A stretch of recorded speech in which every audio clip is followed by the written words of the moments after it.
दोस्तों, मैं अमित कुमार तारक क्लासेज मुगराबाद शाहपुर से।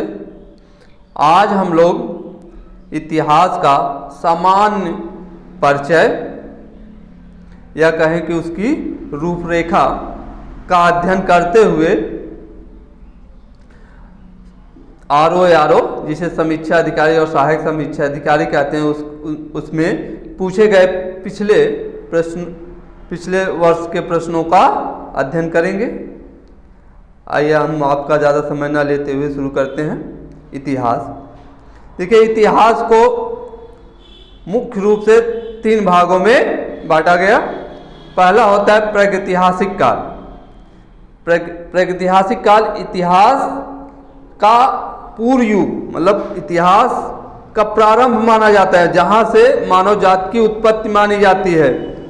लगभग 50,000 लाख ईसा पूर्व से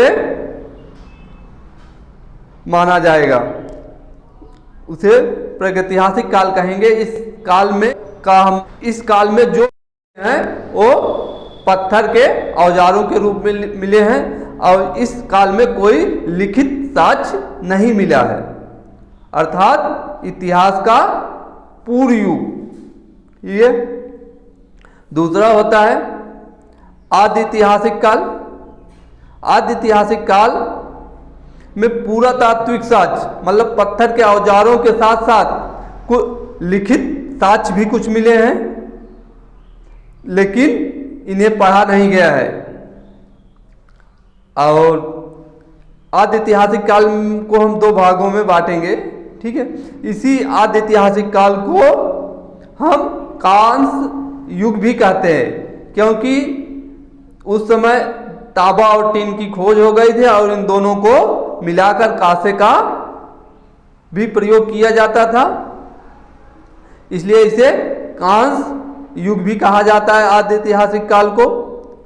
अगला रहेगा ऐतिहासिक काल। ऐतिहासिक काल में साहित्यिक साक्ष्य भी मिलते हैं, पुरातात्विक भी साक्ष्य मिलते हैं, और जो साहित्य मिले हैं या जो साहित्य हैं उनका अध्ययन भी किया गया है, पढ़ा गया है। आइए इनके प्रागैतिहासिक काल को भी 3 भागों में बांटा जाएगा। पहला हो जाएगा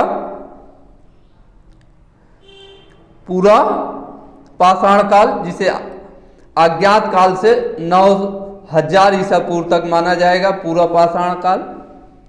दूसरा रहेगा मध्य पाषाण काल, जिसे 9000 ईसा पूर्व से लेकर 4000 ईसा पूर्व माना जाएगा।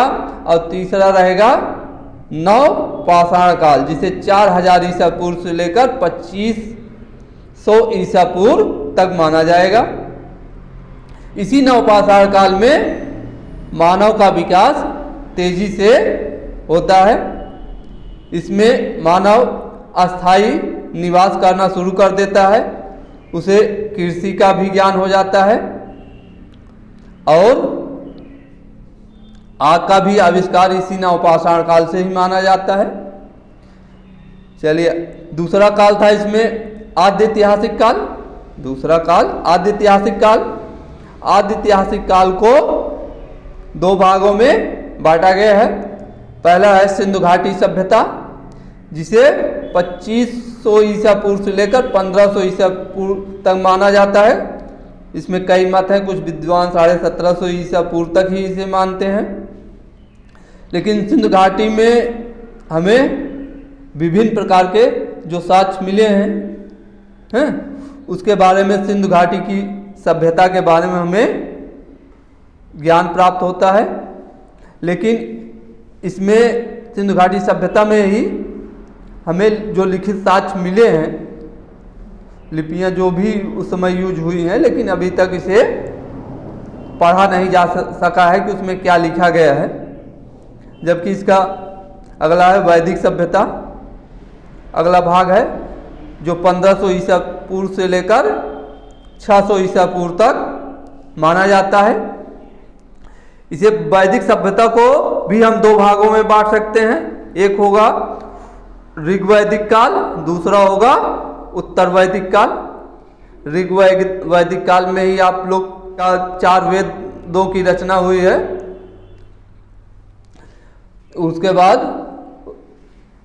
1000 ईसा पूर्व से लेकर 6 ईसा पूर्व होगा उत्तर वैदिक काल, जिसमें कई वेदांगों की रचना हुई है। आगे ऐतिहासिक काल होगा। ऐतिहासिक काल को भी हम 3 भागों में बांटेंगे। प्राचीन इतिहास 600 ईसा पूर्व से लेकर 712 ईस्वी तक माना जाएगा। और दूसरा रहेगा मध्यकालीन भारत, जिसमें 712 ईस्वी से लेकर 1707 ईस्वी तक का अध्ययन करेंगे मध्यकालीन भारत में।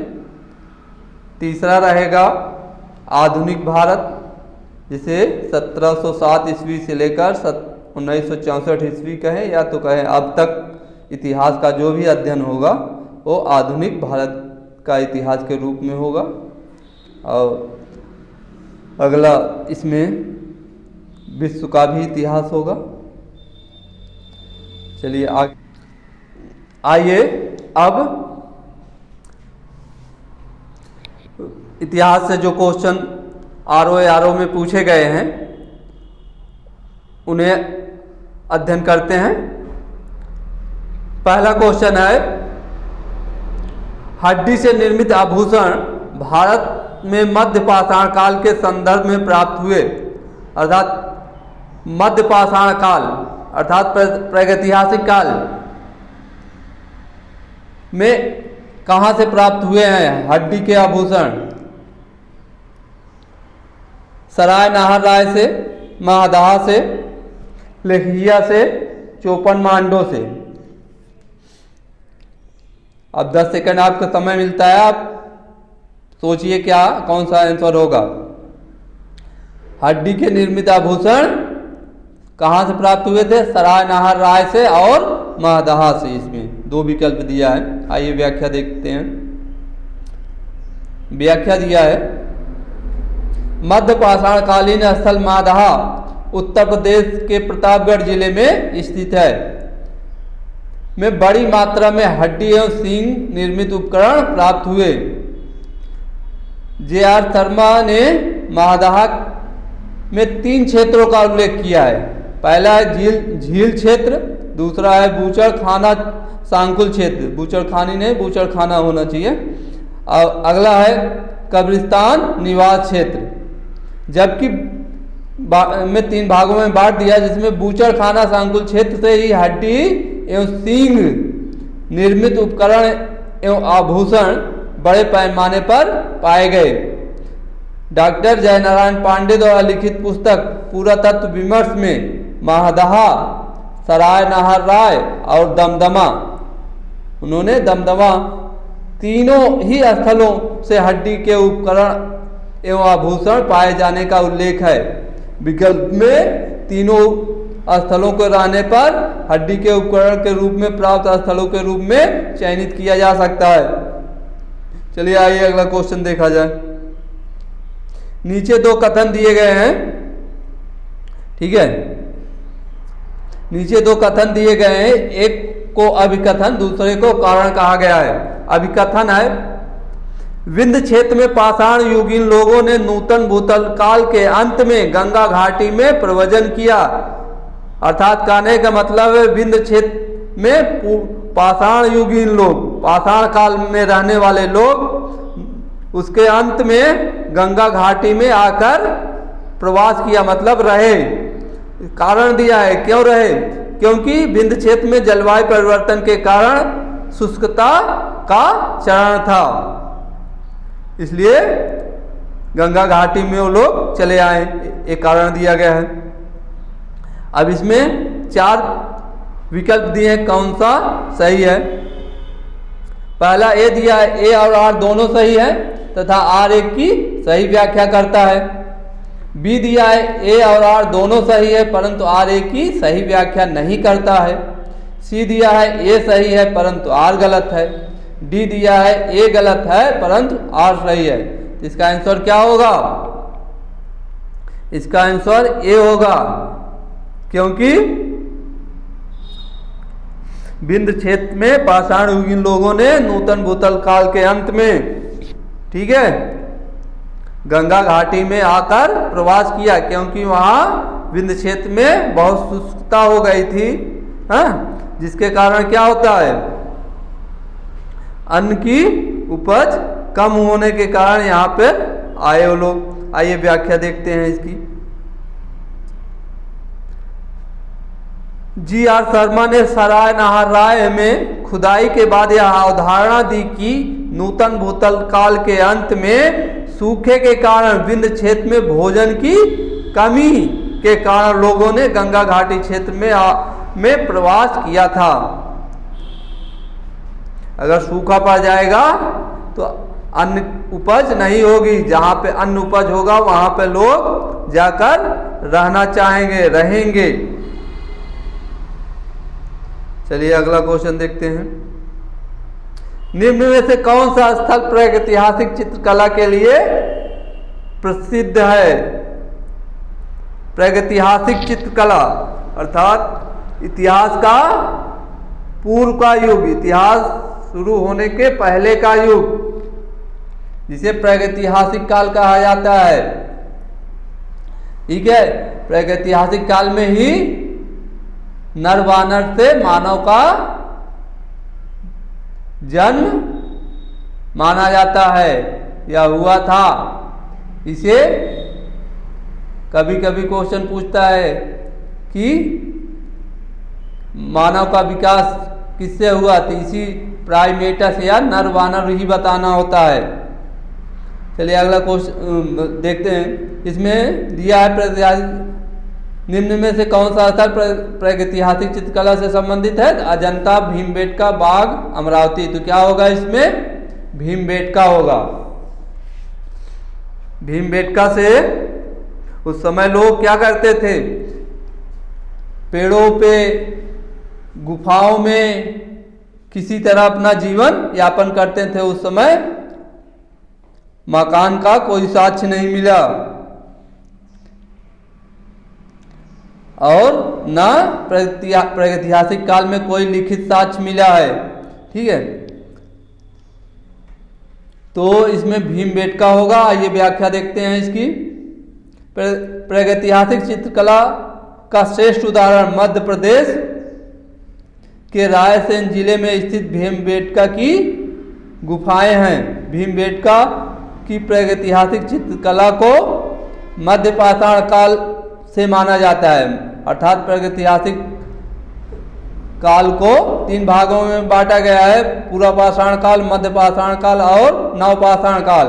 तो जो चित्र प्राप्त हुए उनका मध्य पाषाण काल से संबंध था, अर्थात मध्य पाषाण काल में वो चित्र उकेरे गए थे। जबकि अजंता तथा बाघ की गुफाएं किससे संबंधित है? ऐतिहासिक काल से संबंधित हैं। चलिए अगला क्वेश्चन देखते हैं।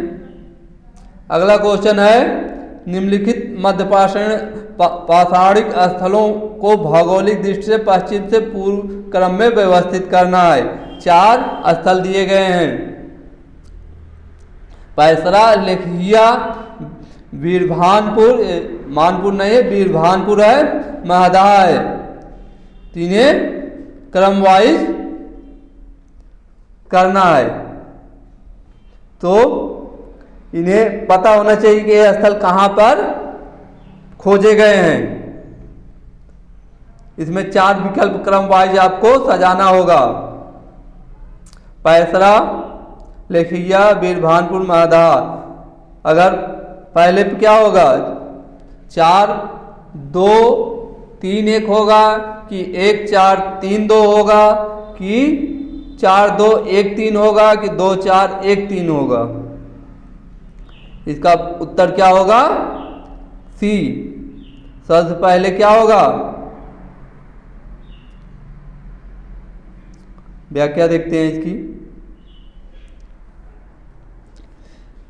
भौगोलिक दृष्टि से पश्चिम से पूर्व क्रम में पाषाणिक स्थल क्या है? सबसे पश्चिम में क्या पड़ेगा? महदहा, क्योंकि ये प्रतापगढ़ पड़ेगा। प्रतापगढ़ इलाहाबाद के उत्तर साइड लगभग पड़ेगा, जबकि प्रतापगढ़ इलाहाबाद से ही दोनों सटे हुए जिले हैं, मिर्जापुर भी है, प्रतापगढ़ भी है, जबकि ये उत्तर की तरफ पड़ेगा इलाहाबाद का, जबकि लेखिया मिर्जापुर जो मिर्जापुर है वो दक्षिण पूर्व अर्थात पूर्व की तरफ पड़ेगा, अर्थात ये मादहा से पूर्व हो जाएगा।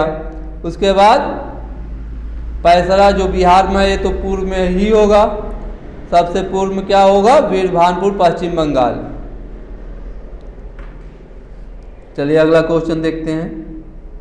अगला क्वेश्चन, अब यहाँ तक क्या था कि प्रागैतिहासिक काल से जो प्रश्न पूछे गए थे यही हैं 2001 से इतिहास के जो भी प्रश्न पूछे गए थे ये हैं। अब आगे संदर्भ सभ्यता अर्थात आद्य ऐतिहासिक काल से जो प्रश्न पूछे गए हैं उनका अब अध्ययन करेंगे यारों में। अब उसे देखते हैं। देखिए पहला क्वेश्चन इसमें दिया है, सूची 1 को सूची 1 में सम्मिलित तथा नीचे दिए कूट को सही उत्तर चुनना है। सूची 1 में सूची 2 होना चाहिए, ठीक है। देखिए पहला हड़प्पा संस्कृत की बस्तियां हैं और वह किस नदी के किनारे बस्तियां स्थित थी उसको हमें देखना है। हड़प्पा किस नदी के किनारे स्थित है उसमें देखना है हड़प्पा। फिर बी में दिया है कालीबंगा, सी में दिया है लोथल, डी में दिया है रोपण। और जिस नदियों का नाम दिया है भोगवा, घग्गर, रावी, सतलज। तो हड़प्पा किस नदी के तट पर स्थित था, रावी नदी के तट पर, ठीक है। कालीबंगा किस नदी के तट पर था, कालीबंगा घग्गर नदी के तट पर था। लोथल भोगवा नदी के तट पर था। रोपण सतलज नदी के तट पर था। तो इसी क्रम में हम इसका विकल्प चुनेंगे। ए में क्या होना चाहिए, 3, ए में 3 2 विकल्प दिया है, ठीक है। और अर्थात कौन सा सही होना चाहिए, ए अथवा बी। दूसरा विकल्प देते हैं कालीबंगा घग्गर, कालीबंगा घग्गर अर्थात 2 होना चाहिए बी में। तो ए वाला विकल्प सही है जिसमें 3 2 उसके बाद 1 4। एक क्या है, लोथल भोगवा नदी के तट पर है, रोपण सतलज नदी के तट पर है। आइए इसकी व्याख्या देखते हैं। ये भी मेन में पूछा गया है। देखिए हड़प्पा रावी नदी के तट पर, कालीबंगा घग्गर नदी के तट पर, लोथल भोगवा नदी के तट पर, रोपण सतलज नदी के तट पर। अर्थात विकल्प को क्या सही होगा, ये वाला। अब अगला क्वेश्चन है, विशाल स्नानागार किस पुरातत्व स्थल में पाया गया था। जो सिंधु घाटी की सभ्यता से जो स्थल खोदे गए हैं उसमें किस स्थल पर स्नानागार के साक्ष्य मिलते हैं। ए रोपण, बी हड़प्पा, सी मोहनजोदड़ो, डी कालीबंगा। ये इसका कौन सा आंसर होना चाहिए, सी मोहनजोदड़ो से, ठीक है। संदर्भ सभ्यता में महान स्नानागार के साथ मोहनजोदड़ो पूर्व स्थल से प्राप्त हुए थे। आइए अगला क्वेश्चन नंबर 3 देखते हैं। क्वेश्चन नंबर 3 में दिया है, सिंधु घाटी सभ्यता जानी जाती थी किसके लिए जानी जाती थी, अपने नगर नियोजन के लिए, मोहनजोदड़ो और हड़प्पा के लिए, कि अपने कृषि संबंधी कार्य के लिए, अपने उद्योग के लिए। और इसमें 4 विकल्प भी दिए हैं। 1 2 सही होगा, बी 1 2 3 सही है, सी 2 3 4 सही है, डी उपरोक्त सभी सही है। तो इसमें अर्थात देखा जाए तो क्या है,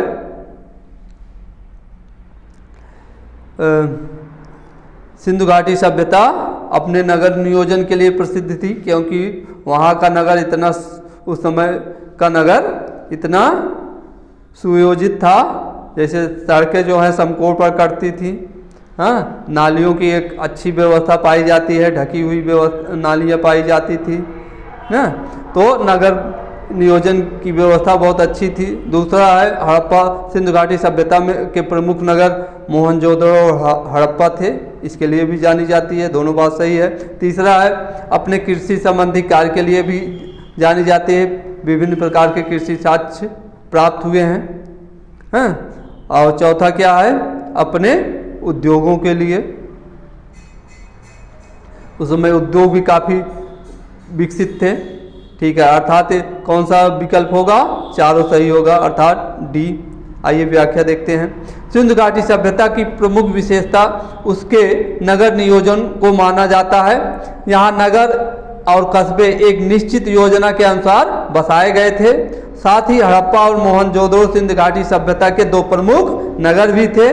हड़प्पा नामक पूरा स्थल सर्वप्रथम ज्ञात होने के कारण इसको हड़प्पा नाम दिया गया है, हड़प्पा सभ्यता के नाम से जाना जाता है।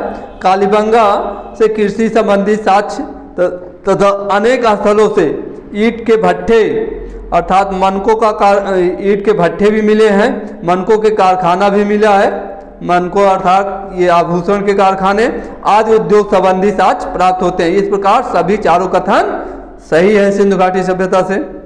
चलिए अगला क्वेश्चन देखते हैं, कौन क्वेश्चन था, क्वेश्चन नंबर 4 अब देखते हैं। क्वेश्चन नंबर 4 दिया है, कौन सा हड़प्पाई नगर तीनों भागों में विभक्त था। अर्थात अधिकतर देखा जाए तो हड़प्पा के जो नगर थे 2 भागों में विभाजित थे, तो इसमें कौन सा था कि जो 3 भागों में विभक्त था। लोथल, कालीबंगा, कालीबंगा 2 बार दे दिया गया है, यहाँ पे एक होना चाहिए, सी में धौलावीरा होना चाहिए, डी में सुरकोटदा है, तो का उत्तर हो सही होगा सी धौलावीरा। हड़प्पाई नगर जो धौलावीरा है 3 भागों में विभाजित था। धौलावीरा कहाँ पाया जाता है, गुजरात के कच्छ जिले में स्थित है। हड़प्पाई नगर था यह नगर आयताकार बना था। इस नगर को 3 भागों में विभाजित किया गया था। पहला किला था, दूसरा मध्य नगर था, तीसरा निचला नगर था। अर्थात किला, मध्य नगर और निचला नगर में विभाजित था। चलिए अगला क्वेश्चन नंबर 5 देखते हैं। क्वेश्चन नंबर 5 है, हाथी दांत का पैमाना हड़प्पाई संदर्भ में कहाँ मिला है। कालीबंगा में, लोथल में, धौलावीरा में, बनवाली में, बड़वाली लिखा बनवाली लिखा होता है, ठीक है। अब इसका विकल्प बताइए क्या होगा।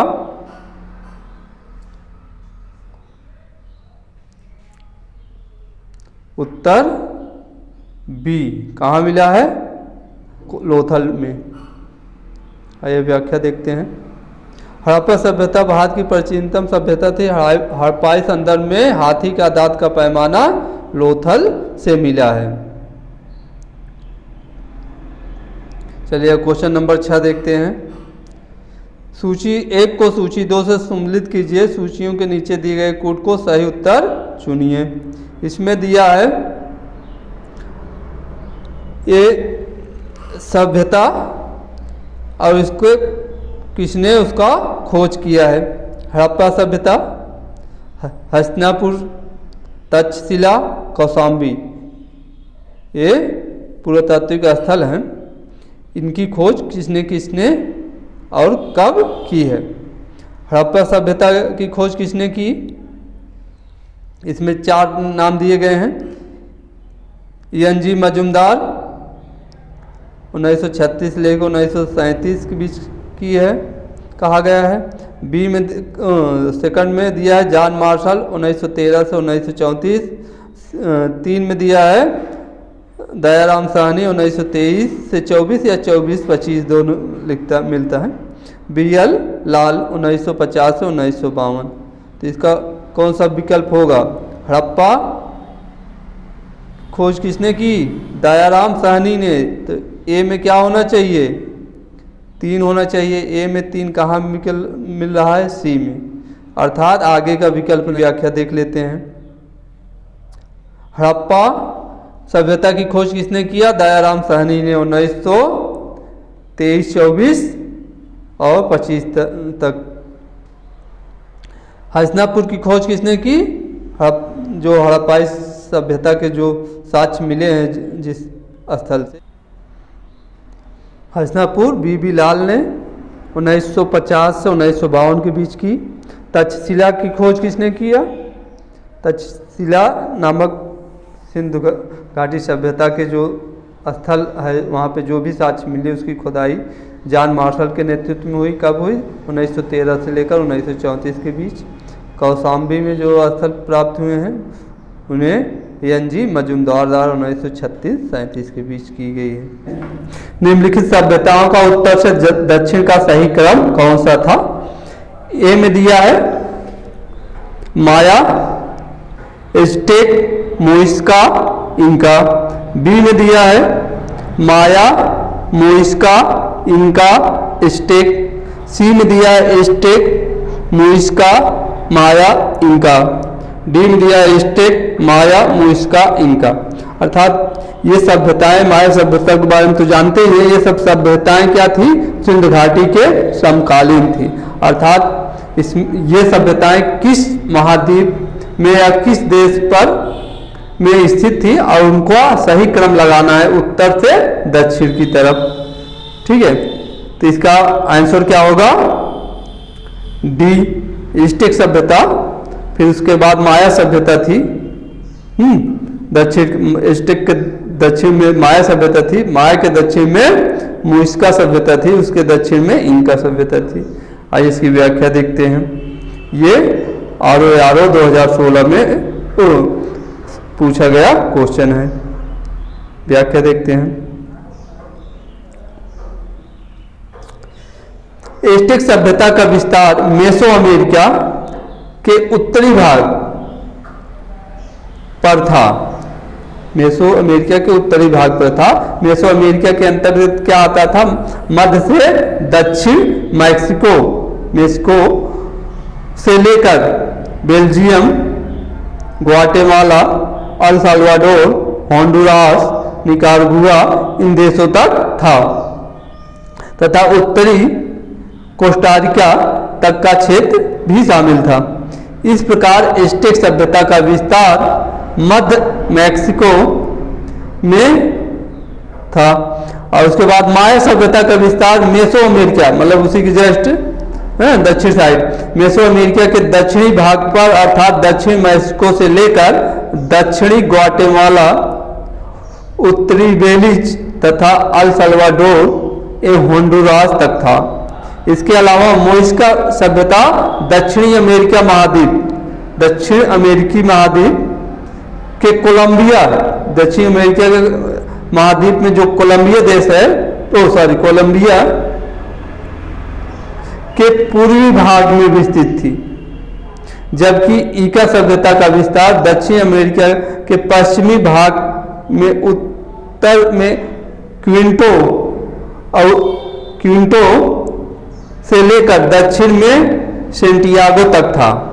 इस प्रकार स्पष्ट होता है कि प्रश्नानुसार दी गई सभ्यताओं का क्रम उत्तर से दक्षिण की ओर इस प्रकार रहेगा। जैसे एज़टेक सबसे उत्तर है, उसके बाद माया सभ्यता है, उसके दक्षिण की तरफ, उसके माया के दक्षिण में मोइस्का सभ्यता है, उसके बाद इंका है, अंत में है।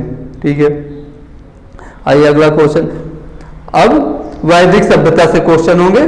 चलिए आधा घंटे लगभग हो गए, इसके बाद अगला वैदिक सभ्यता अगले पार्ट में लाएंगे। अगर आप लोग को पसंद आया हो तो लाइक और सब्सक्राइब कर दीजिए और बेल ऑन कर दीजिए। धन्यवाद।